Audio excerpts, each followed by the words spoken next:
பெண் காவலர்களை இழிவா பேசியதா கைதான சவுக்கு சங்கரை பெண் காவலர்களை வச்சே போலீஸ் வாகனத்துல அழைச்சிட்டு வந்து பாடம் புகட்டியிருக்காங்க தமிழ்நாடு காவல்துறை.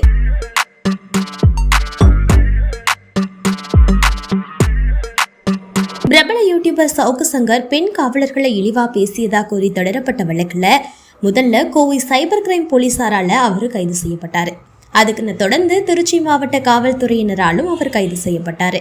அதுக்கப்புறம் அடுத்தடுத்து சேலம் உள்ளிட்ட பல்வேறு மாவட்டங்கள்ல சவுக்கு சங்கர் மீது தொடர்ச்சியா வளர்ந்துகிட்டே வழக்குகள் பதிவு செய்யப்பட்டு வந்துச்சு. இந்த நிலையில பெண் காவலர்களை இழிவா பேசியதா கூறப்பட்ட சவுக்கு சங்கருக்கு பெண் காவலர்களை வச்சே பாடம் புகட்ட நினைச்சாங்க தமிழ்நாடு காவல்துறை. அதன் அடிப்படையில சவுக்கு சங்கரோட நண்பரும் ரெட்ஃபிக்ஸ் யூடியூப் நிறுவனமான பெலிக்ஸ் ஜெனரல் மீது சவுக்கு சங்கரை பேட்டி எடுத்ததற்காக வழக்கு பதிவு செஞ்சு அவரை டெல்லி சென்று திருச்சி மாவட்ட போலீசார் கைது செஞ்சு அழைச்சிட்டு வந்தாங்க. அவர் நீதிமன்றத்தில் ஆஜர்படுத்துறப்போ ஆண் காவலர்களை தவிர்த்து முழுக்க பெண் காவலர்களை வச்சு அவரை நீதிமன்றத்திற்கு தமிழ்நாடு காவல்துறை அழைச்சிட்டு வந்தாங்க. நீதிமன்ற காவல்ல ஃபெலிக்ஸ் வைக்க நீதிமன்ற உத்தரவு மற்றும் நீதிபதி உத்தரவிட்ட நிலையில அவரை சிறைக்கு பெண் காவலர்களை வச்சு அழைச்சிட்டு போயிருக்காங்க.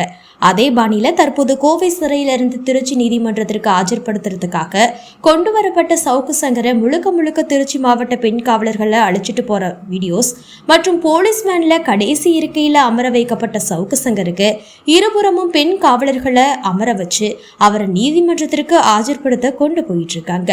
பெண் காவலர்களை தவறாக பேசியதுனால அவங்களோட பணியையும் உழைப்பையும் சவுக்கு சங்கருக்கு உணர்த்துற வகையிலும் அவருக்கு பாடம் புகற்ற வகையிலும் அமைஞ்சிருக்கிறதா சமூக வலைதளங்கள்ல காவல்துறையோட இந்த செயல்பாட்டை திமுகவினர் கொண்டாடிட்டு வராங்க.